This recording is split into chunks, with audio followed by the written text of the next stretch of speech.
I actually.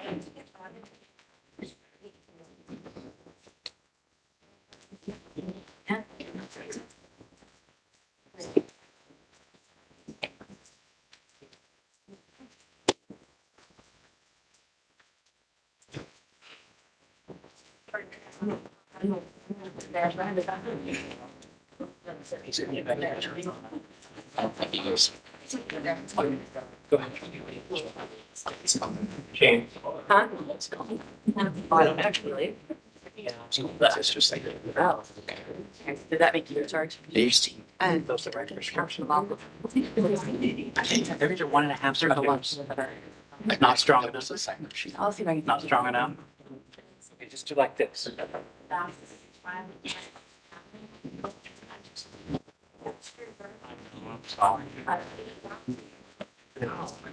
You're kind of whiny. That's not scary. It's my backup. What else do you?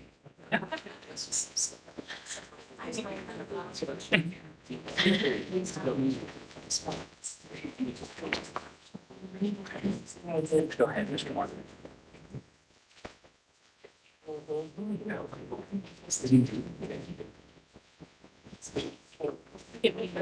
I know. All right, good morning, everyone. It is 10:44. We're now back. We're reconvened from executive session. As a result, no action was taken in executive session. We're now moved. I understand we have public speakers, but also what you'll hear, we both, well, pretty much all of us, have received a number of issues, or should say calls, text messages, and emails regarding election pay. I want to address that right now, but we also have public speakers, and I do want to offer y'all an opportunity to speak on as it relates to whatever issue you may be having. But one of the things that we're doing to address the issue of the debacle, I would say, as it relates to election workers' pay, is that we're working to outsource that so that that's not an issue going forward for the November election. Right now, would you all rather that we hear from the public speakers, or do you want to have Mr. Scarpello do his presentation, and then we hear from public speakers? Mr. Warren, if you don't mind, I'd like to invite Assistant County Administrator Gordon Heichel to speak briefly about the process that's that is going to be put in place As it relates to as it relates election to the pay. Okay, Mr. So, Heichel. Mr. Heichel, I just put him here, or wherever you're comfortable, sir, and the audience can hear you. let me talk real loud. Hi, folks, good morning. My name is Gordon Heichel. I'm the Assistant County Administrator for Dallas County. And we have heard on behalf of the Commissioners Court, the Election Commission, we've heard your complaints about paychecks and other issues. And I tell you this, as a county employee, if I don't get my paycheck every 2 weeks, I get nervous, I get real angry. I can't imagine how it has made you feel, either not knowing when you'll get paid or getting paid and not knowing if you can cash the check. We've heard that complaint. For that, in preparation for November, we're going to take a twofold approach. One is we have asked the purchasing department to put together what's called a request for a proposal as to if we were to outsource the payroll function just to this department. We're working with that department, put it together, to understand the whole process from the time you start getting your training, whether you work election day or early voting, how you get your timesheets from where you work to us, so you can get your check timely and at a definitive time. If you work on this day, we want you to know you'll be paid by this date. We're working on that process. Secondly, our election vendor, ES&S, they work with Mr. Scarpello, has put together an electronic process that we're also going to be working with our IT department and the auditor's office to make sure that that application can interface with the payroll department, IT department can work it, so that electronically we can capture the hours that you have worked so that you can be paid timely. So between now and November, we'll be doing a twofold track, working with the ES&S application and also an RFP to see if we can outsource this, because trust me, we've heard the frustration, rightfully so. We've heard the angst, rightfully so. And we want to address the problem because we need you to make this whole process work. Okay? So that's a commitment that we're making to you on behalf of the Commissioners Court and folks here at the Election Commission to try to address this payroll issue. Okay? Any questions or? Okay, thank you, Mr. Warren, Mr. Thank you, Mr. Heichel. Okay. All right, Mr. Ames is getting his clock prepared to do the timer for public speakers. We'll start with Angela Roberson. Please state your name and address for the record, and you'll have 3 minutes each to speak. My name is Angela Robertson. My address is 10111 Ivy Gate Circle in Dallas, Texas. I'm election day judge at Audelia Library, where it's common for us to have 100 voters per hour. As elections administrator, Michael Scarpello has done a good job. His performance has been way better than his predecessor. We now have a flow chart for handling uncommon situations at voting centers. We have new checklists for opening and closing each machine at the voting center. Paperwork makes more sense, and he replies to serious inquiries from judges. He has made significant improvements in the short time he has served Dallas County. It is best for him to stay in his current post. Thank you. Next, we have Robert Burns.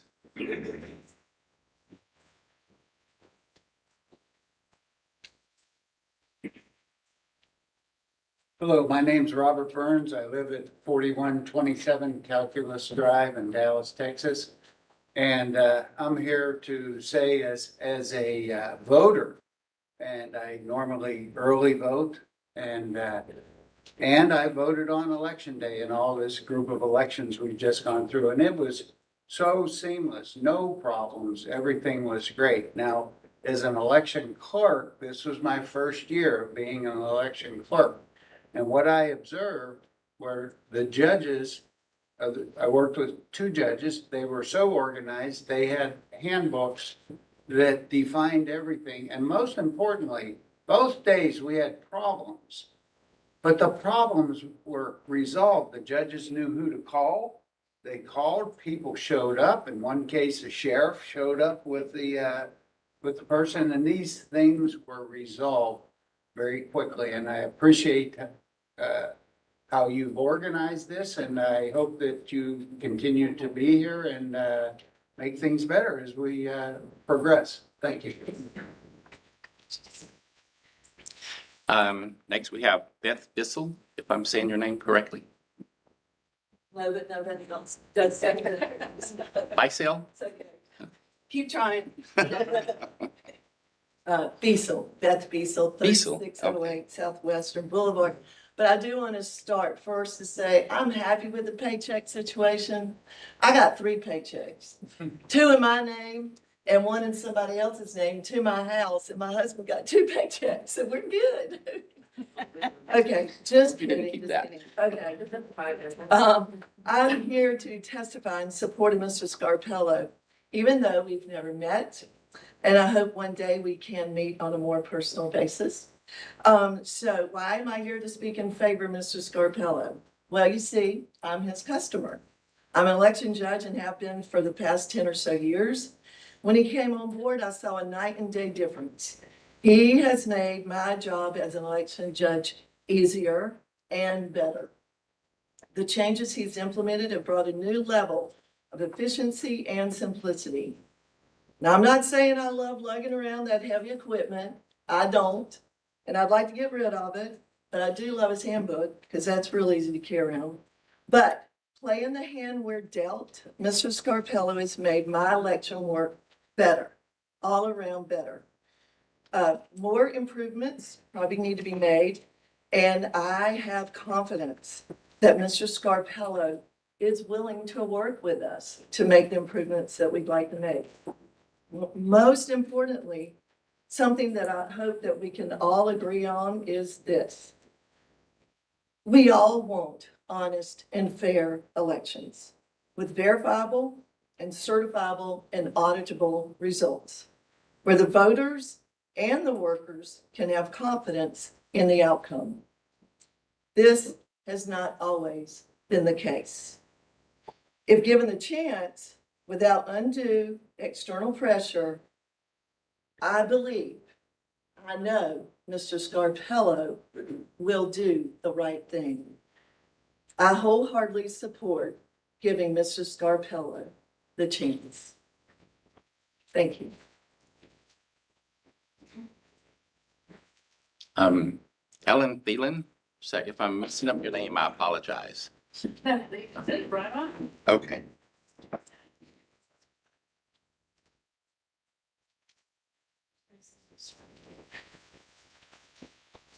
Ellen Thielen, 12935 Epsfield Road, Farmers Branch, Texas. I have never met Mr. Scarpello. I have never actually talked to him, but I am an employee of Dallas County Elections. I work on the ballot board. And the reason I knew who he was is because he comes in fairly regularly to talk to my supervisors to find out, I guess, how we can make things better. And so I asked him, I said, is that the man? He said, yes, it is. So I have seen such a dramatic change in the way that I'm on signature verification and ballot board, and I actually cure ballots. And I have just seen such a tremendous change in efficiency and simplicity in the way that we do our job. We used to have to count these boxes of ballots. We'd have to count them just time and time again till we agreed. Now that's all simplified. We're not lugging around these boxes time and again. He is totally, and I just assume this is leadership because it wasn't that way a couple of years ago when I worked the 2020 election, and now it's so much better.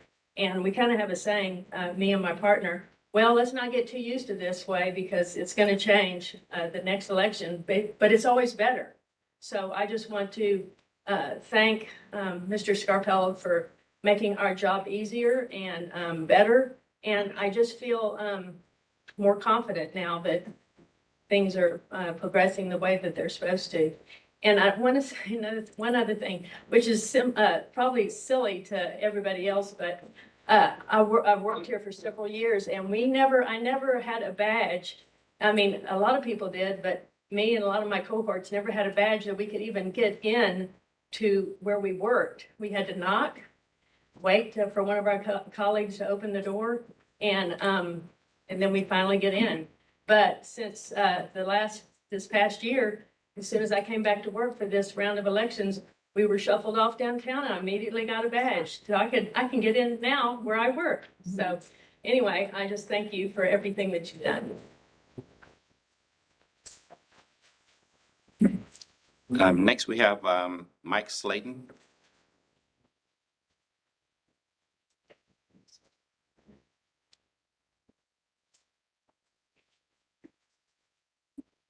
Hello, I'm Mike Slayton, 305 Brookwood Forest, Sunnyvale, Texas.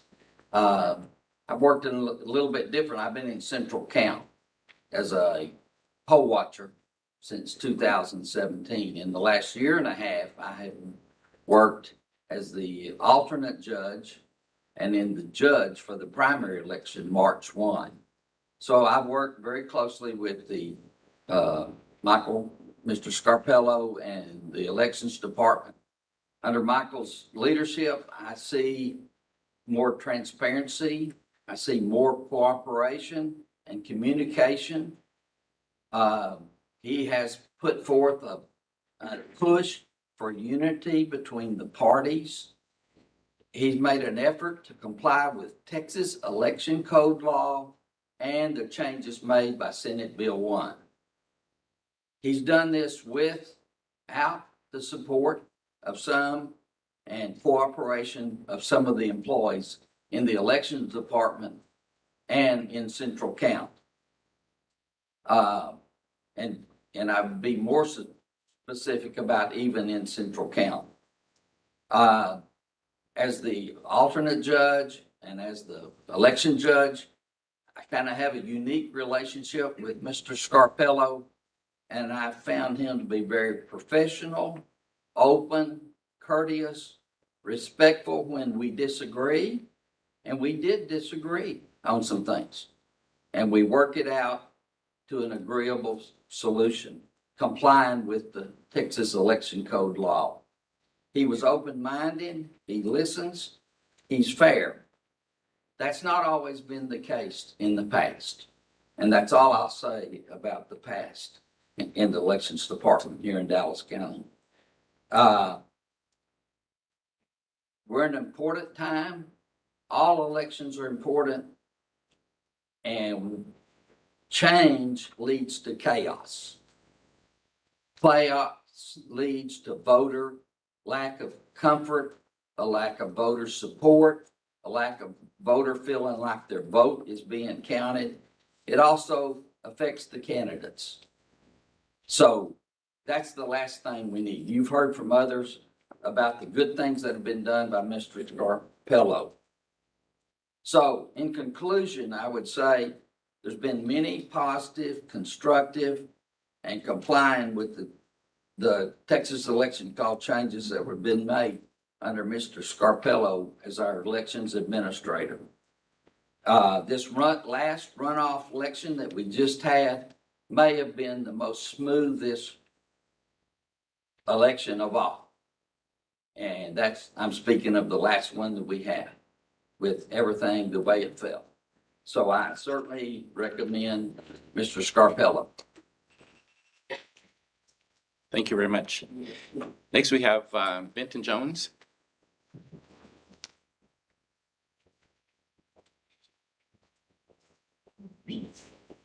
I had something prepared, but I think I'm gonna go a little bit off the cuff, but within my 3 minutes. Mr. Jones, name and address. Gotcha.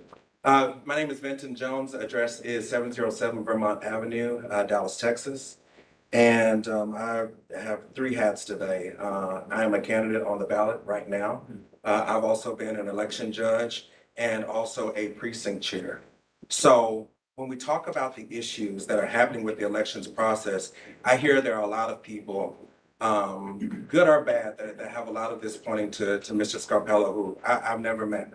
But the issue that I want to talk about is within the southern sector of Dallas that continues to have issues when it comes to managing elections. Whether we talk about the education that's needed when polling locations are closing, or to educate voters about the polling location, whether we talk about the staffing and the technical support that is needed at elections locations, because oftentimes even I have experience as an election judge coming and running an election that I could not open my center for at least 2 hours because of technical issues, and the person sent there could not provide the technical assistance needed to move the process forward. And then process, when comments and issues were given, not being able to get a phone call back from a person to be able to receive help. So I say this in a time frame between 2019 to right now. I'm not here to point fingers. What I am here to address is an issue. And the issue is we have huge challenges that need to be addressed within the southern sector of Dallas when it comes to running votes. And what I want to make sure is that between this time, about 4 months before our next elections, we make a solid plan that involves the community and also the people that work these elections to be part of the solutions. I oftentimes do not see that, and I am respectfully requesting that to happen so that we can continue to have the elections that we need and have the voices of our voters heard, and we can make sure that we have a process that we put together the best practices that we can use to run future elections. So if that's Mr. Scarpello, I'm asking you, the southern sector of Dallas needs help. I'm not making a generalization about, oh, the elections are just great, or oh, the elections are terrible. But as someone who's ran elections in the southern sector of Dallas, there are problems. They need to be addressed. And I'm asking you to do that as our elections administrator. Thank you so much.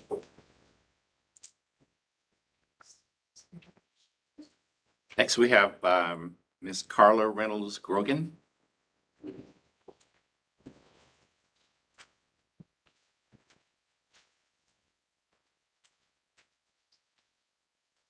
Carla Reynolds Grogan, 6845 Antler Avenue, Dallas.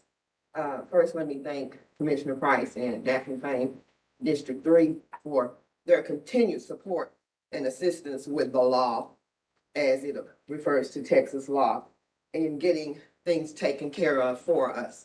Now, it's not directed toward Mr. Scarpello, but it has happened since he's been here. It wasn't broke before he came, but once he came, we saw so many discrepancies and so many things happen. These wonderful people behind me have spoke, yeah, what part of town are you in? And how do you get so eager to get his number and talk to him personally? We don't get that privilege. I can call his number 10 times a day and he never answers me. So why is it that it's a certain type of people that you talk to or you return phone calls to, as well as our equipment is broken down, tore up, and I have to call Commissioner Price's office to say, hey, can you get me somebody? That's who works for me. The elections department, all they say is, okay, we're working on it, we're getting it, but the minute I make a phone call to that office, it gets done within the hour. That shouldn't happen that way. This is the elections department. Why can't they get it done? Now, I mean, like I said, this flow chart thing that she loves so greatly, it's a joke. It's a joke. I looked at that thing back and forth. I have a degree in mechanical engineering. I wrote flow charts for years. That's a joke. We never needed a flow chart before, and we don't need one now. I can do this with my eyes closed. I've been a judge for well into 10 years as well, and I've worked for Dallas County for over 20. Some of this stuff is redundant and ridiculous. And these checklists, we as judges spend more time checking off little boxes. Oh, I did this, I did this, I did this, I did that. We know what to do. I can walk in a vote center and tell my people, you're in charge of this, you're in charge of that, and by 15 minutes, it's done. But then I gotta sit down and spend 45 minutes checking off little boxes. For what? What does that say?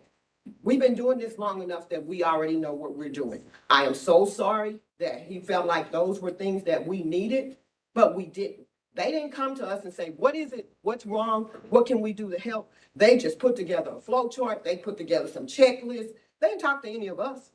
We got left in the dark, and then we got handed these books. And then we got handed these people that they're supposed to be co-judges. They have not been trained. I was told to shadow you. I don't need nobody to shadow me. For what? Shadow me and do what? Then they don't implement anything.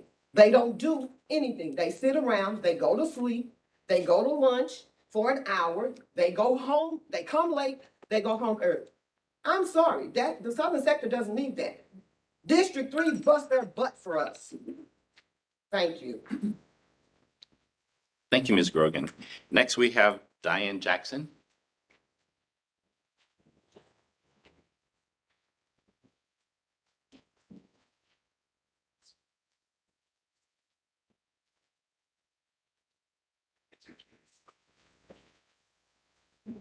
Good morning. I am Diana Jackson. My address is 548 Missionary Ridge, DeSoto, Texas. First of all, I am quite impressed that Mr. Carpello has time to visit one section of the town of Dallas versus the other. I am quite impressed that they are getting the support that they need. That wasn't in my notes from the beginning, but to hear all of the accolades coming from the north side of town, I am so impressed. So if you could just do a fourth of that for us on the south side, I would have a different opinion about your performance. First of all, I want to talk about my manpower and personnel. My staffing continues to be quite short because I'm the one that's in the field. I am the one that is working with my voters. So when you send me an adequate number of personnel, it is hard for me to service my voters. And that is so important to me. And it's not until it becomes important to everyone that we can make sure that mission is accomplished. So I still continue to complain, beg for personnel. Because Mr. Carpello never comes to my location and sit and watch my clientele at my location. The average age group at my location ranges from 65 to 95 plus as far as their ages. Therefore, those individuals has to have one-on-one assistance. From the time you open the door, you walk them to the check-in, you walk from the check-in to the express voter. You literally have to insert their ballots. You have to read their ballots. You have to bring a chair for them to be seated. They can't even stand to vote. And then you have to take them over to the tabulator. You have to insert the ballot. You have to make sure they get out the door. But yet and still, you don't understand the importance of what I need to staff my area. I wonder how he's able to perform at his location if he doesn't have enough staff. But I know he goes and hire incompetent temps to do the job that still cannot be completed. So that's where I'm having a problem with my training. With this delivery and pickup, I continue as a judge to haul equipment, not pick up, but haul. I have to haul EPO books, I have to haul paperwork, I have to haul. The list is so long, and I'm sure you all are aware. Whereas my co-judge carries a USB drive to a location that we both go to. No one has ever said, won't you all divide some of your equipment? I don't even have room in my equipment. I have to borrow transportation to haul equipment to the Dallas County election site. I think that's very unfair, but you want to give me a co-judge. We line up with titles, but we don't line up with roles and responsibility. I think that's very unfair. And I know that anybody that has been in any role where you get paid and you have a title, you expect your co-partner to be at the same level that you are. You want me to I'm train. sorry, you're out of time. Can you just finish up that thought? Okay, I'll go ahead and finish up. What it is, you didn't announce the 3 minutes until we got started. So had I known prior to that, I would have narrowed it down. It's But I- always 3 minutes. I'll do that. So we can move on to the inclement weather. I don't know if you all know that the equipment has to be taken out when we have curbside. There is nothing in place, no plan. How do you wrap up the equipment? So we just haul that outside also. Delay in the payroll, and I'll stop with that because I see that you all try to be proactive and come up with an answer for payroll. But it is just unacceptable for a government entity to give us a post-dated check and the embarrassment of going to the bank for the bank teller to tell you that it's a post-dated check. So I'll stop at that. I'll put the rest of it to you in writing. Thank you, ma'am. I appreciate it. Next, we have Wes Bowen.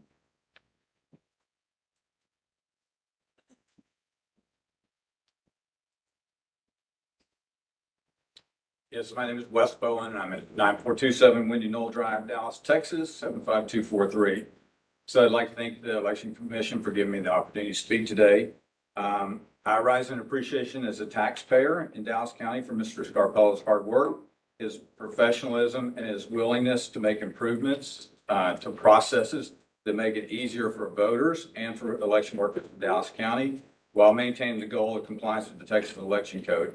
I also appreciate the parties or Mr. Scarpello's responsiveness to the party in inquiries related to my volunteer work that I do for advocacy in the area of election integrity. While we may not always agree on issues, Mr. Scarpello is always willing to and able to articulate the position of the election department in a way that I think should prevent costly litigation going forward, all while dealing with what seems like a massive amount of information requests that are coming through his office. And while I realize that new initiatives and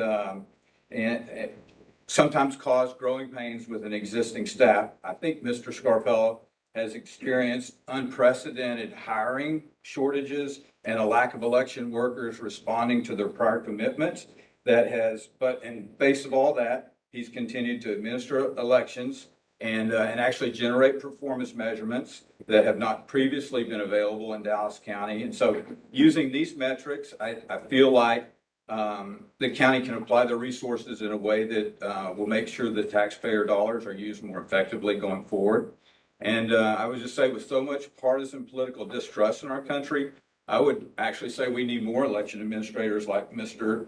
Scarpello. And under his leadership and with our prayers, I think that Dallas County could actually become a model for how elections are administered in this country. And listen, I get it. One side or the other is always going to be disappointed in election results. But at the end of the day, we need to have faith and confidence that we have reliable election returns. And so I want to thank Mr. Scarpello for his hard work over the last couple of years. And I should just ask everyone to join me in supporting his ability to continue to administer effective, reliable elections in Dallas County. Thanks for your time. Thank you. Next, we have Susan Fountain.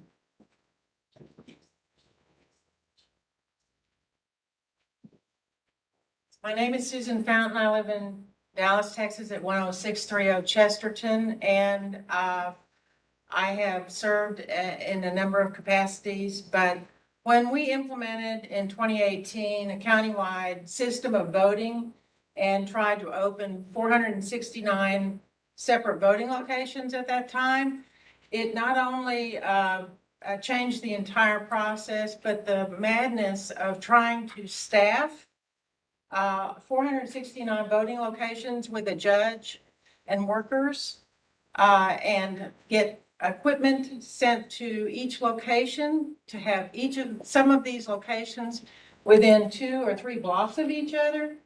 And we had combined them before, to have some of these voting centers return the ballots. And I have been in Central Count when I opened a blue box with 1 ballot in it. That is not a good stewardship of my tax dollars nor yours. And I applaud our elections administrator, Mr. Scarpello, for at least trying to get some of those very low turnout election locations closed in order to save my tax dollars, as well as the leadership of both county parties. And I think he's doing a great job, and hope he will just continue to make things better in Dallas County all around. Thank you so much. Next, we have Ms. Deborah Spitzer.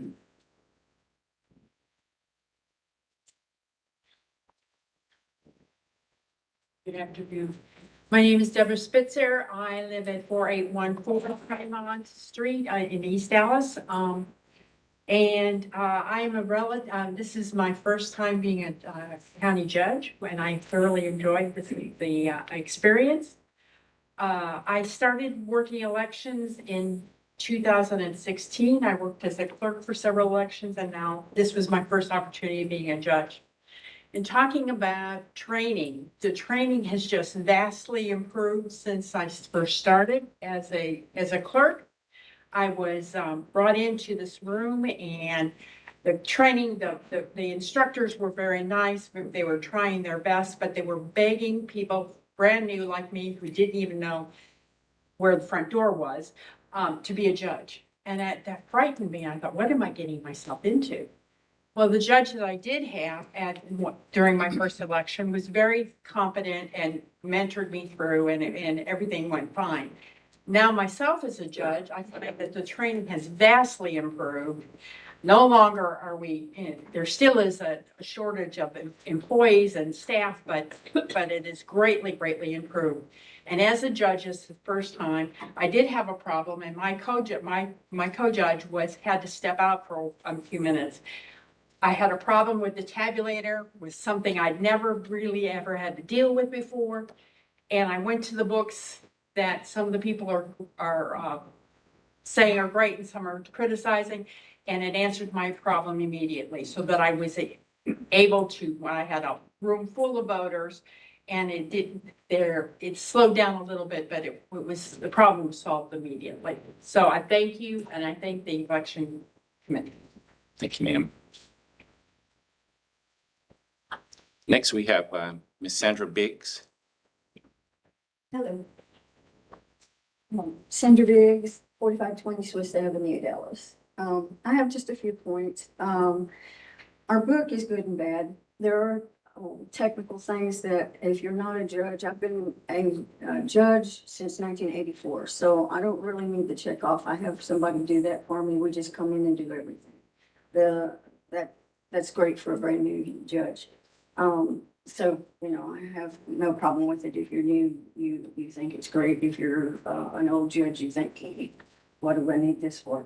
But, okay, so I have some points. I have had a hard time getting into the library. I am the judge on early election at Ardelia Library. I've had to open the library 4 times. I've had to come, call everybody. I've gotten to the point where I have everyone's phone numbers in security and everyone's phone number at the library. And usually security is not there on time. It's a problem. I've called in and I've reported it. Still happens. That's one problem. Maybe we can get that taken care of. I've had adequate number of clerks each time. I know who I need and what I need. We are like that. We are a team. We get our people through 1 minute. Takes us 1 minute to get a person in and out. Older people, we have somebody go with them, just like the lady said, and help them and get them through without any problem. I have a adequate number of clerks on this last election, which was nonpartisan. I had my clerks ready, and I was assigned 2 clerks from the opposite, that just one lady showed up on election day and said she was there to work, and I said I didn't need her. She called in and they told her to stay there, so I paid 2 extra clerks for no reason. There was no reason for, on a nonpartisan basis for those 2 clerks to be there. That's a problem, and I think it needs to be taken care of. The last partisan election, like I said, it was very smooth. We do some of the most, we're one of the biggest voting centers. We have the most people come through, so we're like a polished team. We do everything. So all I need is the people that I know are good. My co-judge really doesn't know much of anything. I'm trying to help her learn. She's a lovely lady, but she really just sits on her phone and does Facebook all day. And I've asked her not to, but that doesn't work. And it's just something that I don't have any power over. This is something that really it worries me. In March, there was an incident at my poll with a poll watcher. He tried to get into the 200 with the opposite judge. When I saw this, I stopped that. I reported it immediately to Mr. Scarpello, to all the people that needed to know, to Commissioner Price, to Commissioner Daniels. And I hope they had sent this around for everybody else to know and to understand. The person came back the next day. There was another poll watcher with me. He began by reading me some kind of document that I had broken the law. When I said, no, you've been given every opportunity to do things except look at the ballots, which I said no. And he left. Then he came back and started trouble. And while he was there with me, with this other poll watcher right next to me, he insulted me. He treated me like I was some kind of, I wasn't a judge. I was just there for him to spew things at me. And she was insulted, and she followed him out, and she told him that this was the worst thing that ever happened. This man is on site. I watched some people take pictures of my license plate 2 times, 2 drop-offs. There's somebody taking pictures of our license plates. Why is this happening? There's no reason for people to take pictures of our license plates when we drop off our supplies. This second time I saw a person do it, I got out. Okay, I will do that. This person was the same person who we had to call the police on. This person was right there on, and if I had not gotten out of it, I watched him and I took a picture of him. And then he was taking my license plates down, and when he saw me, and I took another picture of him, trying to get a better picture. I don't mean to cut you off, but He hid his face from me. I want to know why he's there, and I want him to disappear, and I want to know why those people are taking our pictures Thank of you. their license plates. Thank you. I have a Diana, but no last name. The handwriting is different than Miss Diana Jackson. I'm not sure if there's another Diana here. Okay, guess not. Next we have Martin Burrell.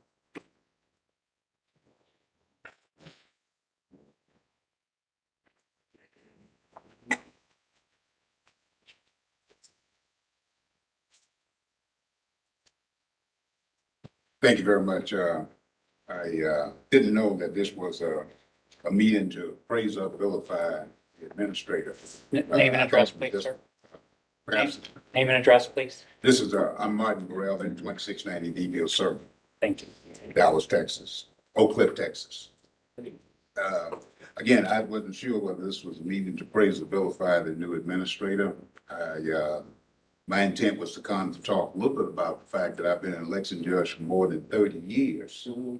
And we have worked with Ms. Pippin Poole and many others. And so, like she indicated, when the speakers indicated earlier, it wasn't broken before, just needed some modifications.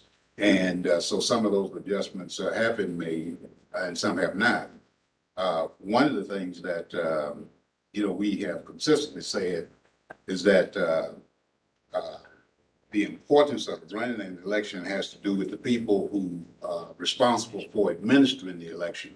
And what we've determined, payroll has never been a concern of mine, because when we started, we were getting, I don't even know what we were being paid, whether it was $3 or $6 a day, I don't know what it was, because we were doing it for a different reason. And that reason was to ensure that African Americans and other marginalized people who were intimidated and prevented from voting properly were allowed the opportunity to be able to come on election day and express themselves in an open manner. And what we've determined is that with Senate Bill 1, some of the intimidation that people were feeling or believed that somehow this message was that somehow things need to be changed. But I think part of what we want to say is that the consistency is what is needed in the election process. Consistency in signage. One of the things that we have said consistently over the years is that if you're going to put up signage, let it all be consistent in every place. I've been writing informational letters saying, create a signboard with all of the signage on it so that we can set it in place. And when you go into every precinct, it would look the same. Payroll processing, simplify that process. People being paid with Zelle and Cash App. I mean, it's a simple process. Just pay the people. I've got a clerk who worked with me, a student clerk who worked with me on March 1st, who still haven't received a paycheck. But I'm not concerned about it because it's a voluntary effort for me. But I still think it should be consistency in the way we pay and the pay process. It should be consistency in the election day personnel. That when you identify individuals who are going to work the election, they need to be working it not for the money, but because they're committed to the process. It is up to judges to recruit people to work with them who are committed to the process. And I have worked with some of the same people for the last 30 years who are committed to the process. They're not interested in pay. They're interested in process and making sure that voters have the opportunity to participate effectively without being intimidated. We're not going to be intimidated. And so we think that part of this process needs to be something where we begin to turn the election process into something real, that it is significant and that we must protect it at all costs. And again, the process wasn't broken under Ms. Pippin Poole. What we think is that there's some suggested changes that need to be made, and it should be, one last thing, the training process. For many of us who have done this consistently over and over and over, there should be two types of training. One for new people and one to refresh us on any new things that have changed. We should not be stuck in here with people who ask these crazy questions, who have never done this before. And I think that would be something that needs to be changed. Okay. Thank you very much. Thank you, Mr. Burrell. I would also extend this opportunity to speak to any members of the Election Commission who may want to express a point of view, if you so choose to. Mr. Warren, I'd just like to say I thank you all for coming today to the commission. This commission cannot work with the elections department to improve the process without your feedback. I thank each one of you who are a part of the process, whether you be a poll worker, an election judge. We cannot hold elections without you. And so your participation is crucial. And I agree that the process is important, and it's not about the money for several of you. But many of our workers, it is about the money, and they need to be paid properly. And we have heard the complaints about the pay situation. And Dallas County is in the process of implementing a stopgap procedure to get an outsourced vendor to help with that pay process. I share your concerns with communication. when it comes to the elections department and when it comes to communicating with our election judges on a regular basis about their needs and their concerns. And I know that the elections department has heard you today, and I certainly hope and encourage them to put effort into going out and seeing the concerns that you have heard today, Mr. Scarpello, and seeing if you can address those concerns expediently to make sure that the November election is as successful as it can be. And again, from the bottom of my heart, I thank you guys for what you do every single day when it comes to elections process. Thank you. Thank you, Mr. Reeves.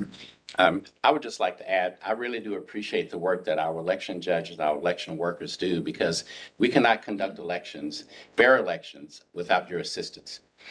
Being an elected official whose name appears on the ballot is very important to me, that elections are fair. I'm not one who favors leaning towards one side or another. I believe in fair elections. I wouldn't want to win an election unless it was with integrity. I'm disheartened by some of the things that I've heard today, as it relates to election pay for some of the workers. We are addressing that. I find it very troubling that I had to communicate with the woman who, Mr. Burrell, you mentioned it's about a process. But for some people, this is money that they desperately need. I spoke with the woman who had spent $9,000 to have her AC unit replaced, and given that we're already in triple-digit temperatures, and of course she needed some money, so that has an impact. While it may not impact you, while it may not impact me, not everyone is in the same position that we're in. We have to have a heart of care for those individuals who are not in the same position that we're in. What I'm hearing is a disparity between what it appears to be the North versus the South, and I think that needs to be addressed. What I'm hearing, and if you listen to what we're hearing now, we may not want to admit it, but there seems to be, based on the communication that we're hearing, that there is not equal treatment as it relates to conducting elections across the board. I think there should be. I was there when we interviewed Mr. Scarpello. There were expectations that we asked for. There were changes that we asked for. Those are the things that we desperately wanted to have in place so that we could have a fair election across the board with 100% transparency. The way we sit today, I have not seen that. But we are going to work to make sure that that happens. That is what I'm determined to do. Those are the expectations of this commission, and those are the things that we're going to address. So with that, I'm going to turn it over to Mr. Scarpello. He has a presentation for everyone. I'm not quite sure. Thank you very much for that. Is there anyone online who has who wishes to speak? I guess not. A. Richardson. Excuse me? A. Richardson. Kay Richardson, you have 3 minutes. Are we able to see their face? Because If we're able to see them, we can. If not, they would have to have been here.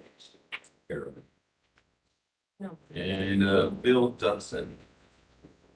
If Excuse they me? just left written comments, then we can read those, but unless we're able to visually see them, Yeah, we legally can't hear from them. that's correct. Okay. Okay. Anyone else?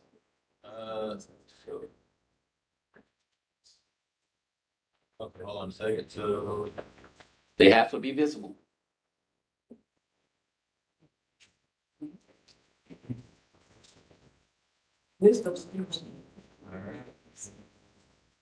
Hello, my name is Kimberly Richardson Jackson. Are you all able to hear me okay? Yes, we can. Okay, great. My name is Kimberly Richardson Jackson. I presently live at 4401 Bucknell Drive, Garland, Texas. I am an election judge. I've been an election judge since 2018, but I've been working for the Dallas County elections as a clerk since 2007. I have very varied experiences when it comes to the present Administrator, Mr. Scarpello. I appreciate Mr. Scarpello because there were some changes that were implemented that did help us new judges coming on the scene during the 2018-2019 elections. Although we had never really had any serious issues, as long as we were trained properly, which we were, trained thoroughly, which we were. Um, there's never been an issue as far as processes to make sure that voters were received properly. However, my discrepancy is mostly not necessarily with Mr. Scarpello, as it is with the Dallas County election staff. When we have questions, whether I'm a clerk or whether I'm an election judge, we've had different discrepancies of misinformation that's been provided to us when we do have valid questions. For example, when there is a joint primary election, we have to accept a co-judge, if you will. I've never had a co-judge except for one time, and that was in 2020 election. With that said, I've had to do both the training and the implementation and the setup and the hauling, as another of my colleagues has suggested. With that, I'm very, very concerned about when we call into the Dallas Elections Department or we write into the Dallas Elections Department, we get different answers depending on who answers the phone. This is particularly concerning about the pay that happened in May. I still have not received my pay for May 24th election. I received my May 7th election after June 7th. And that was based off of, and I called Mr. Scarpello, I think he remembers me calling him, out of my sheer frustration that it's been 30 days and we haven't gotten paid. At that point, there was an email submitted out to all of those who had email addresses tied to their accounts to choose whether they like to come to Roundtable at Dallas County Elections Department to pick up their check or to have it mailed. My stress is this: if we have a more secure, which I believe you all are trying to do, a more secure, more efficient, quicker way to pay your election workers, regardless if their motivations or their purpose is to do it by making sure the fair election process is observed, or to make sure that every vote is counted, or to make just a little extra cash, it's got to have a seamless process. I appreciate the judge's binder book. It helps. It is a lot of check marks to check, but it does help keep us organized. And with that, I just wanted to say that even though Mr. Scarpello is new, I've never had an issue with him. My issue has been with the staff that I've come in contact with. I've been yelled at over the phone. My workers have been placed that I've already hired have been placed at other locations when I've already communicated that these were my workers and they've been displaced to another location when I've already built my team for that particular election upcoming. So those are some issues that I have coming up, and that's all I have to say. Thank you so much for your time. Okay, thank you. Is there anyone else? Yes, there's Phil Dunson. Okay, we'll hear from, you said Phil Dunson? Yes, sir. Mr. Dunson? Hello. Thank you for having me. My name is Phil Dunson, and I'm 628 Parkview Lane, Richardson, Texas. And I can just speak from being a new judge and a younger judge at that. I can't really speak from improvement from past years to the new year, and I'm so grateful for those who have, taken this 30 years or longer to really be in our election system and really serve us and serve the citizens. And I'm so grateful for that. But I do speak from the point of a new judge who came straight into a judge, not a clerk. And I think the system is just very exhaustive. There are a lot of things, and it's hard to be a new judge to learn it. And I think the flow chart really did help me in the midst of the election to be able to know where to go. And I'm grateful for that if that's something that Scarpello brought. I think it's more of an entire system needs a lot of fine tuning for the next generation, for the growth in making things efficient. And I just think just right now I hear the tension, I see that, and I think the system it has been something that's kind of been going for a long time, and it needs improvement. And with the midterms coming and so much tension in our country, I just think it's not a time for change, to really change as things are being moved along forward with a person, especially with so many people that are most likely going to vote in November. I think it's a time to really hold together and try to be unified for the goal of securing elections, having trust within our people, and really moving forward that unity between our county, between our towns. I have 3 children, and we just had a little baby girl 2 weeks ago. And it is very hard for me to come and serve and volunteer. I'm not in it for the paycheck. I'm in it for securing a future for my children. And I think it's great what is going on. And I think we just need to continue to move forward one step at a time. And I'm grateful for Mr. Scarpello, and I'm grateful for everyone else. And I really have enjoyed serving as an election judge, and I'm excited for the future of our county. And I think we're making positive moves, and I'm very grateful. Thank you. Is there anyone else? We'll take 2 more if we have to. There's a Vicky Little. Ms. Little, are you with us?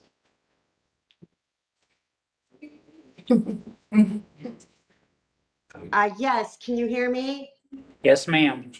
Thank you so much. I appreciate you all hosting this meeting to talk about our elections, and I am appreciative that you all are trying to work together to make sure everybody has confidence that their vote, which is their voice, is being heard.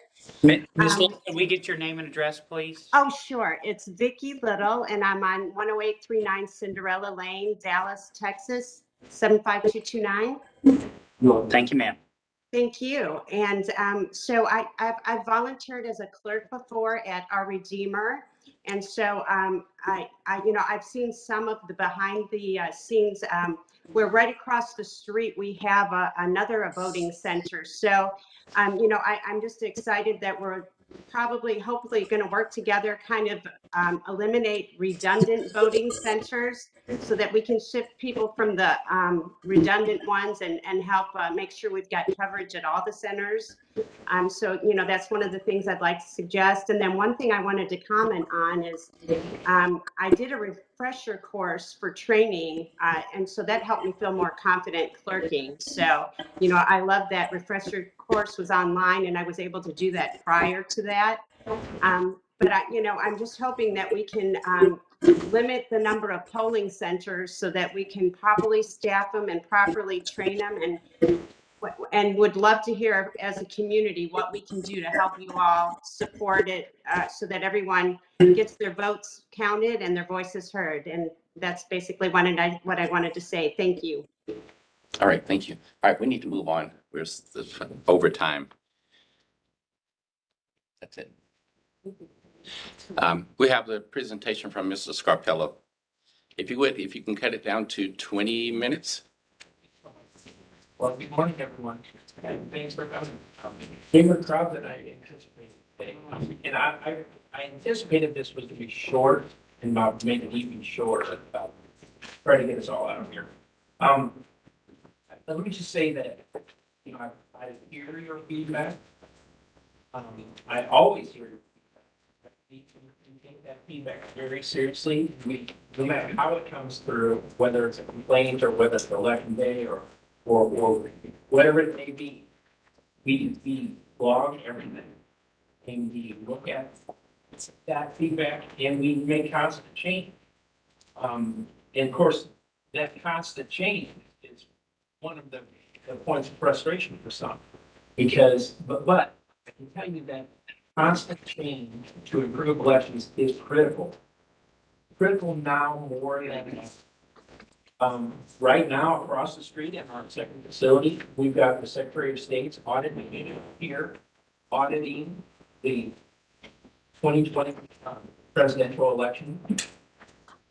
That there's a permanent audit division now with the Secretary of State, and it's going to audit every election. And something tells me that Dallas is going to be audited every time. That's just my interpretation. And if we do, and so that someone brought up, why are we changing? We need to change because we have to be bulletproof. We have to have processes that can stand up to an audit. And frankly, we should have processes that stand up to an audit. An audit, I'm not scared of an audit. And I shouldn't be scared of an audit because we're here to be fair and we're here to conduct elections in a very transparent way. And so that's the direction, that's my philosophy as far as this approach. And I just wanted to tell you the why. We didn't just come in here to make changes willy-nilly. We had nothing better to do. We have to make changes to be a more solid organization. Now, there's someone who mentioned Texas law and confusion at a polling place. I can tell you, Texas law is not great when it comes to conducting elections. And we're doing what we can to make it simpler and to lessen the burden on judges, to lessen, I've heard someone saying that the equipment they had to haul. Well, we've cut down the amount of equipment you have to haul, but you still have to haul too much. But we're doing a lot that we can to make things simpler and easier for people to be. I'm sorry, I have to cut you off. Can you not address the comments, but actually do the presentation that you prepared? Absolutely. So going into that, let me just go ahead and talk about what we've got put together, if you want to make that big.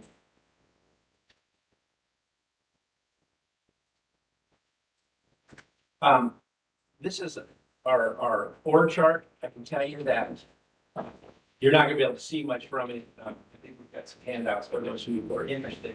But right now we've got a total of 55 budgeted positions. And we've got 15 vacant. So like everyone else in the world, we are experiencing labor shortages here and with our temp workers and with our poll workers.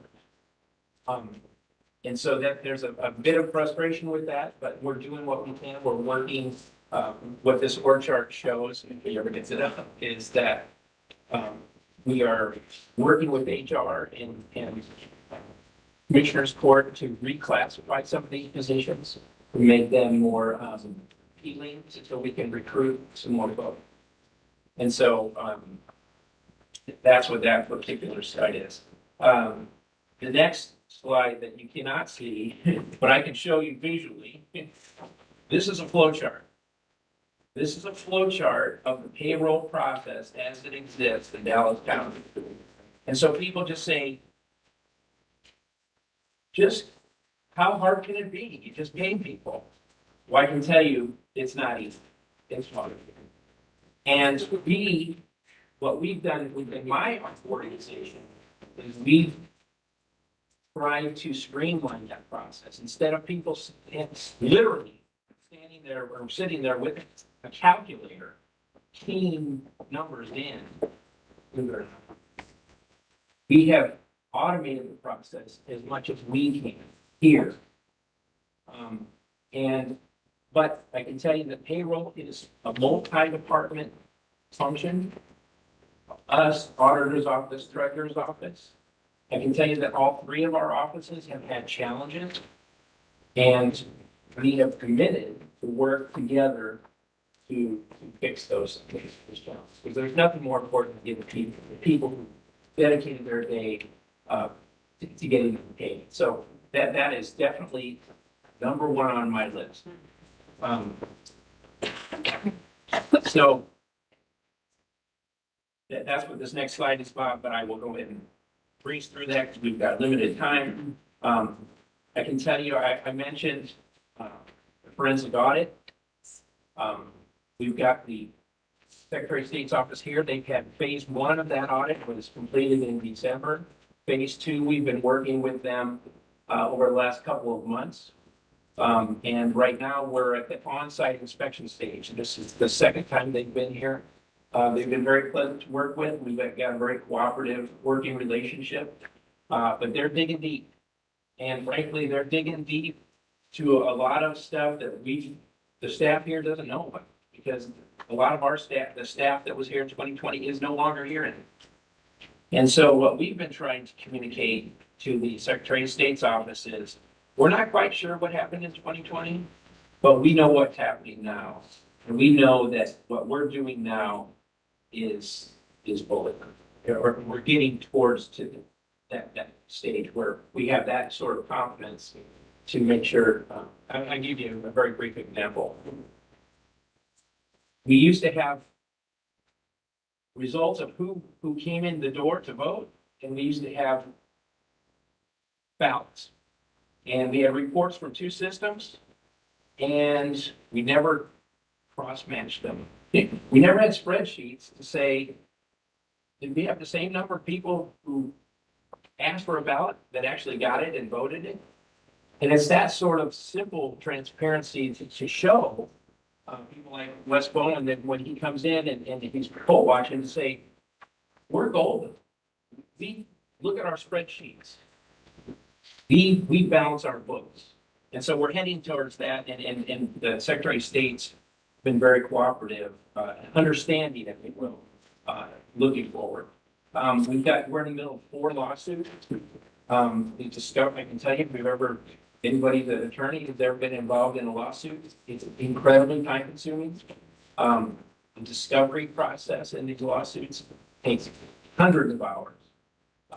The depositions, I've been in 4 different depositions, day-long depositions, and the preparation and the, our attorneys have been very helpful, but it's incredibly time-consuming. Public information requests asked. We've had hundreds and hundreds of these public information requests, which we're glad to give, but it all gets back to this is happening because people do not trust the system. So that is why it gets back to this core reason why we're doing what we're doing, to rebuild our internal systems, to rebuild the trust for those who don't trust the system. In the meantime, and we've got we brought in some outside help to do that. Just an update on the new language requirement, and for those who don't know, the end of 2021, December, there's a new language requirement that we now have to have not only English and Spanish, but English, Spanish, and Vietnamese for everything we do. All of our website, all of our publications, all of our, everything we do, we have to now translate it into Vietnamese. For those judges, I don't know how many had a chance to use it. We have a new translation application on our judges' phones, the new phones that we've got. And on those phones, you can actually press a button and get a translator in 40 different languages, including Vietnamese, for those who do not speak English. We'll take a moment to just say on that same phone, I've heard several people talk about the flowcharts. Well, the flowcharts, they're great, but they're a little confusing. And so what we built it on that same phone is a phone application for processing provisional voters. That basically, you know how to read and say yes, no, or you know how to process a provisional voter. And I heard one gentleman say, that I can't remember who she said that we don't need those flowcharts and those tools. We know what we're doing. Well, the facts don't back that up. In 2020, in processing provisional voters, we had a 50% error rate. 50%. So we're building these tools and this infrastructure to help judges not have these problems. As far as the Vietnamese progress, I can tell you the Department of Justice is very strict. On day 1, they expect compliance, and we met with the Department of Justice. We told them what we've been doing for our Vietnamese compliance, and they're very happy with our progress. Update on our new warehouse training facility. We were in 3 different locations throughout the county. We had a lot of challenges with that, and a lot of old records, old records, and equipment, and supplies. And what we've done is we've cleaned all those warehouses up. We've got rid of, I think, 10, 30-yard dumpsters worth of stuff. And we've now consolidated those 3 warehouses into the single campus location. The Commissioner's Court has been very generous in giving us probably one of the top 5 facilities in the country. And so you should be very grateful for that between this one and our new training and warehouse facility next door. And so that has allowed us to do a lot of the things, in particular, having the room to work to try to make our equipment preparations and our supply preparations that much more efficient and more accurate than they have been in the past. We hope to have an open house sometime later this summer with that new location. I'm a big part. Redistricting update. There was delayed census results because of COVID. Those delayed census results resulted in delayed redistricting plans by the state and by Commissioner's Court, which then compressed our timelines to then re-precinct. The hardest part, frankly, is re-precincting. Drawing district lines for 5 district lines is one thing. When you have to redraw 800 precinct lines, that's much more difficult. And then you have to also not only redraw those lines, but then get that same information and put it into the voter registration system locally, and then in the voter registration system at the state level. That was a huge challenge in December, in January. That's the first time this office has ever done it. It was typically outsourced to an outside vendor. That vendor no longer exists, so we didn't take that on internally. So I'm very proud of the staff for doing such a great job. After that, we were only halfway done because now we've redistricted at the state level and we've redistricted at the county level and we've re-precincted. Now the city's way in. Now the cities are re-precincting and we have to redo the whole thing all over again. And we had to do that in March and April in preparations for the main elections. And so I'm incredibly proud of our staff, our GIS staff, and our voter registration staff for getting that stuff done in a timely fashion. Huge project. Now talking about the joint primary election, a lot of people said, why are we doing a joint primary election? I talked to the chairs of the party, and we found that there would be huge benefits. Benefits to voters, where there's uniform locations, where both parties, you don't go to one location for one party, another location for another party, or going to one location and have to identify who you are by going to the Democratic line or the Republican line, or having to tell someone to give me the Democratic ballot or give me the Republican ballot. We decided this joint election, which would be much more beneficial to voters in particular. Really, in a similar process to what people do all the time for every election. And there's also was benefits for the political party. I told you we had a hard time recruiting people. And that was paying people, because we did a joint election, we were able to pay people $16 an hour for clerks and $18 an hour for judges. Had we not had a joint election, we would have had to pay people, the state provided $12. Now imagine how many people would not have shown up if we were only paying $12 an hour. And so there was a huge benefit there. The vote center recruitment and management was done by the county instead of by the party. So a big benefit to the parties there. And it also gave us the opportunity to work together and to build this foundation to have a long-term relationship, a good working relationship between the parties. And I can't tell you how happy I am with that relationship that we have built, and which will be critical going into the November election, because we all know there's going to be drama in this November election. And the more we communicate, the more we work together, the less problems we're going to have. And so going into that election, there was also some other challenges because of the new laws. SB 1 was the biggest of the law, one of several laws though.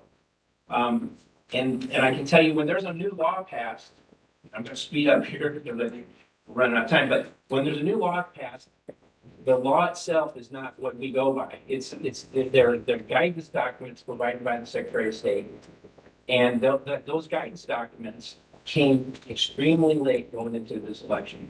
We had up to 46 communications from the Secretary of State in the 80 days before the election, each one telling us how to run this election. And so every time we got communications, we had to modify. We had to modify. In fact, we got our last one the day before the election. And so that's a huge problem in the staff, our staff here, because we had done some things to be ready for that. By changing our infrastructure, we were able to absorb those changes and successfully conduct that election. But in particular, the one issue that about SB1 was these mail ballot challenges. With new requirements for mail ballots, initially there was a big panic because there was about 40% rejection rate of those applications. Because Commissioner's Court helped kick in, I think, $184,000, where we did this educational effort and we reached out to people with mail ballots. We reduced those rates down to around 11%. And we've got a commitment from the court to continue that educational effort going into the November election. Having said all that, I talked about labor shortages. You know, when you say, until you quantify something and you don't really get it, just looking at the screen, from just full-time vacancies from December through February, we lost 6,850 hours of labor.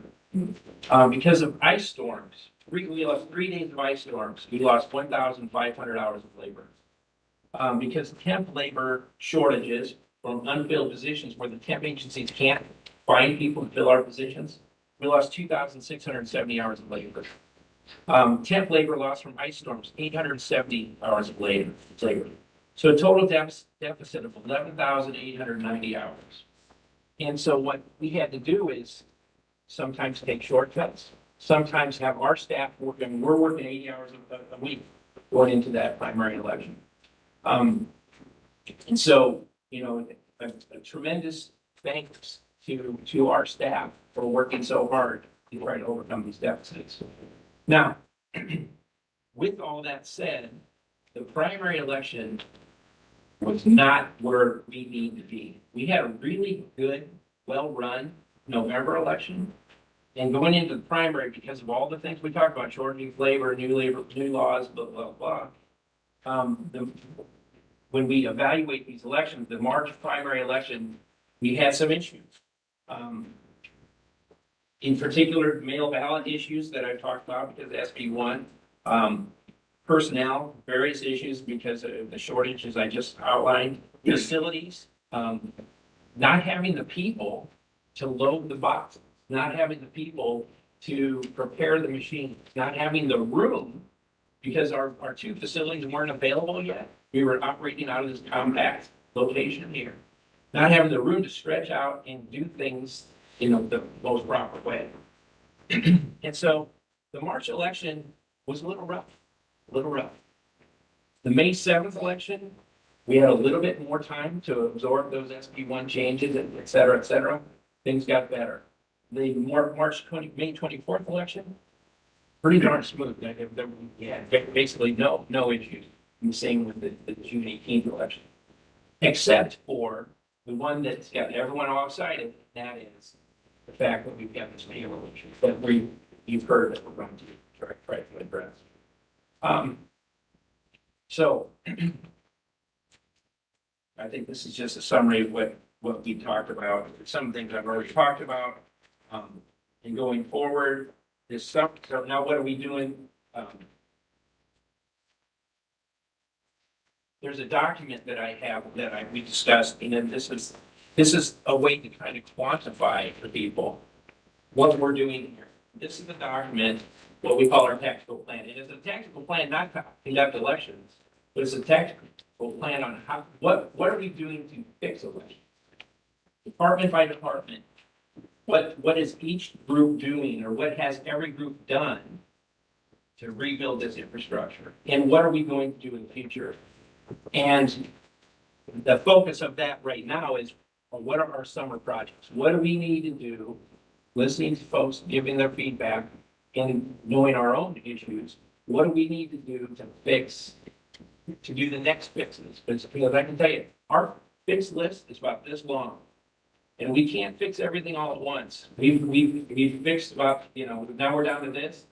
Before November, we're gonna get down to this, and so, but we have to prioritize. So that's what we're doing now. We're gonna continue to use the feedback from this group, use the feedback from the Citizen Election Advisory Committee, this is feedback that we get from everyone else. And we're going to go into the summer with our major fixes. And I can tell you that right now, where that stands is that our voting sites department, they basically manage people and places. And as we've gone around, fixed Central Pound, and we've fixed the warehouse situation, and we've fixed the way we program machines, et cetera. The big fix that we need to make now is the way we acquire and assign poll workers. Now, these folks and their staffs, they do a great job of recruiting people, but we have no infrastructure in place to communicate with those folks. Because we've got Republicans talking to people, we got the Democrats talking to people, we got commissioner court members and staffs talking to people, and the poll workers are like, who do I listen to? Who do I talk to? And when we got a Democratic Party says, here's the list of poll workers we want, they hit send us a spreadsheet. The minute they hit send, that spreadsheet's obsolete because they're taking another phone call and they don't have, someone else's, there's been a replacement. So there's this domino effect of confusion between who's working where. And we never used to have that issue years ago when a judge had a stable workforce and a judge showed up every time. But that's not the case anymore. This is the way society is now. You've heard of, I'm sure you've all heard about bowling leagues, how bowling leagues have died because there's this lack of community where people don't do things. It's the same with poll workers. Poll workers, we had for the March and May elections, we had poll workers the day before the election, or the day before picking up their supplies, saying, I will work. I'm confirming I'm going to be there to work. The day of pickup for the May 7th election, we had 80 no-shows. 80. March. I think it was, I think 71 in March and 80 in. Right. It's a lot. And so we've got to be, and part of that's our fault because of the miscommunication or in this lack of infrastructure. So our summer project is to rebuild the roles and processes, who's doing what, get everybody on the same page, having us use the same software where we're all looking at the same document all at the same time. We're not sending obsolete spreadsheets, et cetera. And we're rebuilding that process and we're rebuilding that software. And it's a big project, but we're going to do that internally because you can't just buy the stuff off the shelf. These vendors, we're using software now that's used on a national level, and it's not customized for Texas, it's not customized for Dallas. It doesn't work. So that's what we're going to, that's our next big fix. And so we hope to see for the November election a very smooth process and in fact, probably a reappointment of judges because we've traditionally done this 2-year appointment process. Well, people die, people move away, et cetera, et cetera. We're going to do a 1-year process. We're going to renominate judges on a yearly basis, which we can by the month. Last 2 minutes. Other big I'm just about that. We're going to do our warehouse reorganization. We temporarily moved into our warehouses, threw everything up on the shelves, and got working to conduct these elections. We moved in late March and we had a May election. We're going to reorganize, get rid of more stuff, finalize our move into the warehouse. We're moving our training team. In fact, they were moving yesterday from this location across the street. We got a brand new training facility similar to this, but bigger and even better with breakout rooms, all video training. It's going to be even better than it's been in the past, even though this last year we thought we were very happy with this. The communications team is we're going to be putting together a way to combat misinformation and disinformation. This is the tool of people who want to create disruption in the elections, but I can tell you that it's from both sides. It's not just Republicans, it's just Democrats, it's both. And so we're going to have something on our website where when we hear all these rumors, you hear them all the time, what's going on with it? Point to that website, say, there's the truth. And so that is critical from a communication standpoint, to be able to knock down all this crazy that's taking place on a national level and at a local level. And then voter registration program. We're going to have a very aggressive voter registration program this summer that we're going to implement with the blessing of Commissioners Court once we get it. But that is one of our jobs, is to expand voter registration. And so we're going to be doing that this summer. So those are kind of our big things for this summer, in addition to continuing to tweak this and to continue to rebuild our internal process. So that's all I have for today, but certainly can answer any questions. Okay.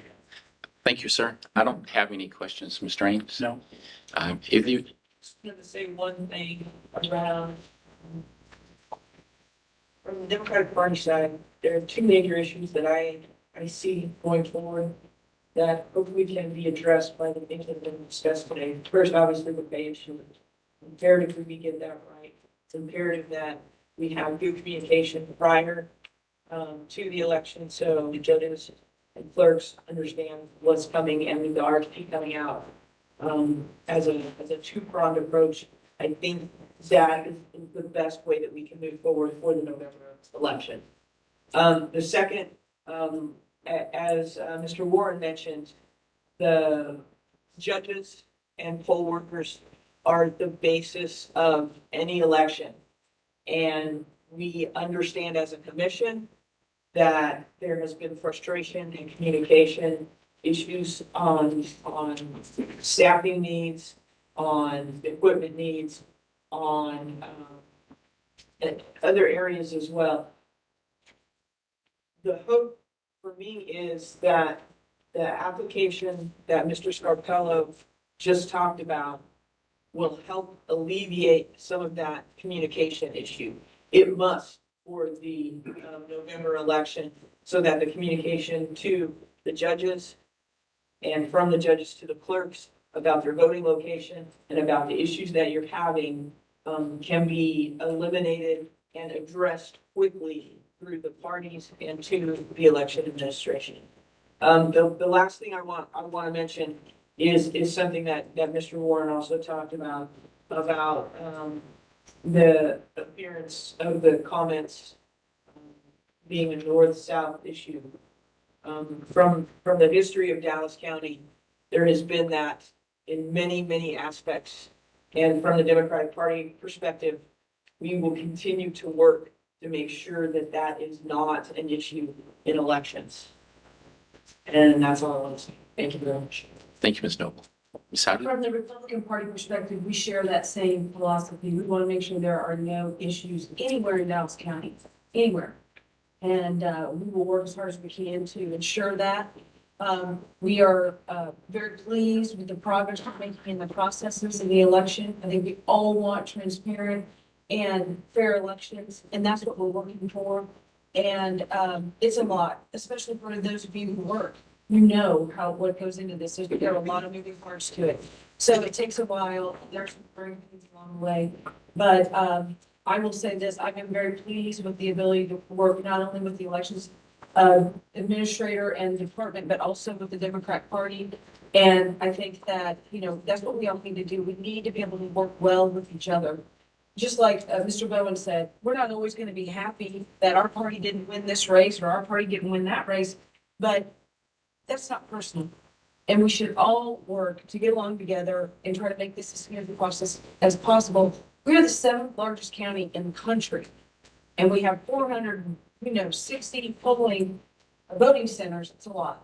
So I appreciate everything that all of you who go out there and work in the community, and work in these polling places do, and we appreciate you, and we are listening to what you tell us. Thank you, Ms. Howdy.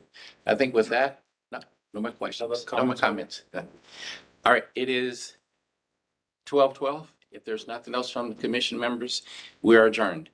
Thank you all very much. Oh, I'm sorry. Motion Is to there a adjourn. motion to adjourn? All right, all in favor? Pass. Very good.